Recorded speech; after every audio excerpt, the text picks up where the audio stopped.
It's time to take 10 minutes for Torah with Rabbi Joel Finkelstein. Welcome to our discussion of Parashat Bemidbar, Finding Your Place.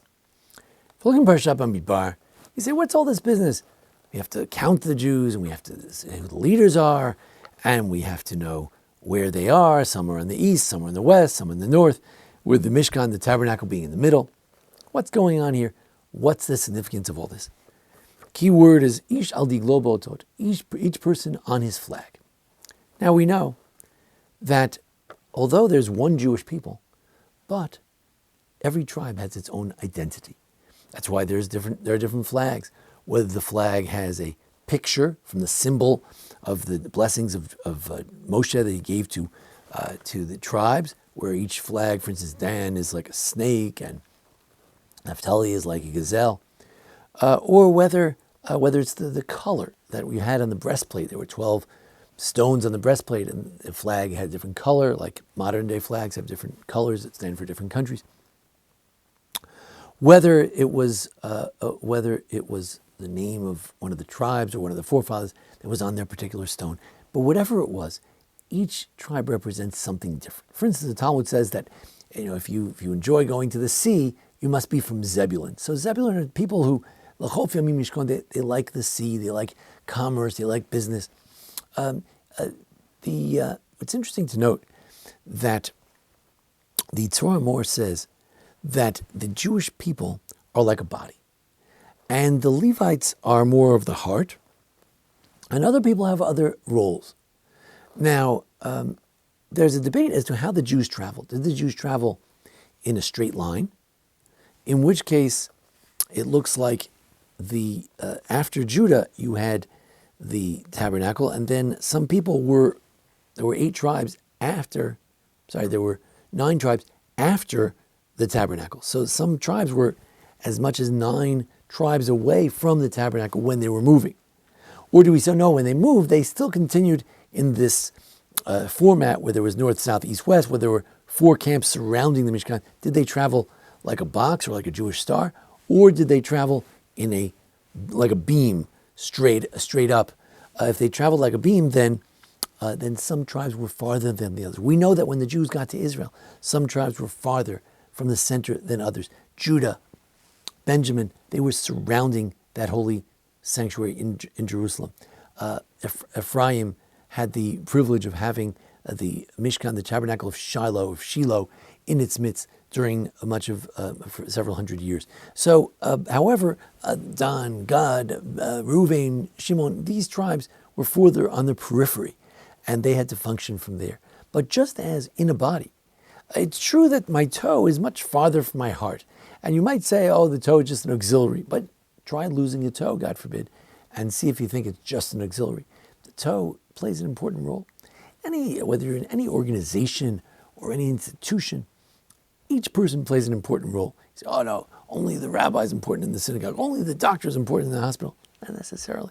Could be the secretary who welcomes people at the door, the security guard who decides who comes in, who doesn't. Changes the whole experience at the synagogue, at the hospital, any institution, any business. Each person plays a role. When it comes to the Jewish people, if we say the heart is Torah, mitzvos, closeness with God, each tribe plays a role, whether it's the Zvulun, whether it's the businessman, whether it's Issachar is more of the farmer or more of the Torah study, whether it's Judah was more of the warriors, Dan, who's a little more gritty, Naphtali, who are a little more fast in their feet. There would be the FedEx folks of today. Whatever role each tribe plays, it's a role that's important. Now, the Sfas Emes says that what happened was that when they stood with their flags, something very special happened. The Medrash says that the Jews were dying to have these digalim, these flags. Never understood. What's the big deal about a flag? What are we children on Simchas Torah? We hope to get a flag and a candy apple. I mean, what's the big deal? Why would the Jews desire to have a flag? The answer is a flag means that God gets what you are, and you yourself get what you are. Sometimes we don't know. Am I a toe or am I a heart? How close am I to the worship of God? Do I play an auxiliary role? Did I play a central role? Even as a rabbi, some rabbis may play a central role in the promotion of Torah. Sometimes it's the balabas who invites members of the congregation, who invite another friend over, who put their hand around a fellow friend, who really inspire more people than any rabbi could inspire. So, who's at the periphery and who's at the center? It's hard to say. What is our role? What role do we have? Why are we here? When the Jews stood with their flags, everyone sensed that I know my role. When everyone had a chance to go in front of Moshe and be counted, you would stand in front of Moshe and you would see yourself, and you would have a vision of who you are, what your role is. At Mount Sinai, we had that unusual experience, and this is simply a recreation of Mount Sinai with the flags. It's the encampment. When you go to Israel, it's a recreation of Mount Sinai. You try to keep Mount Sinai going, as Ramban says. But at Mount Sinai, everyone knew what their purpose was. It was like being like a camp of angels. An angel knows his job. It's very simple. That angel's job is to come and tell Abraham that he's having children. This job is to save Abraham, save Lot from the Sodom and Gomorrah situation. Everyone knows their job. As human beings, we don't always know our job. Is it to be a parent? Is it my work? Is it my vocation, my avocation? Is it some other ancillary aspect of my life that's most important? So we sometimes are lost. We sometimes don't know. We pray that in Parshas Bemidbar, we're reminded of what our essential self is, what that flag is that we need to wave. And we remember that whatever that flag is, whether it's Zebulun or Judah, whether it's the Levites, whether it's Dan up in far reaches of Israel, we have a role because we're all part of that body of Israel.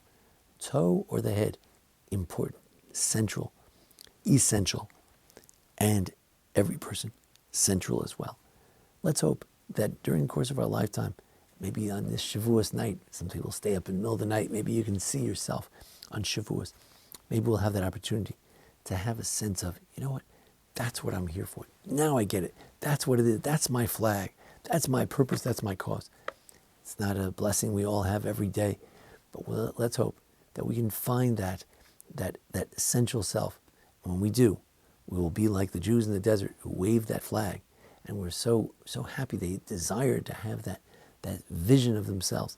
Let's hope we can have that X-ray vision of ourselves to know what we really stand for, what our role is, and why each one of us is indeed so important. Thank you for joining us here for the Parsha of Bemidbar. Join us for each week for discussion of the various holidays. I wish everyone a great Shavuos and a Yom Yerushalayim. Thank you for Andy and Tricia Woodman for sponsoring, and thanks to Jason Lefkowitz, our producer. Thank you. This has been 10 Minutes for Torah with Rabbi Joel Finkelstein.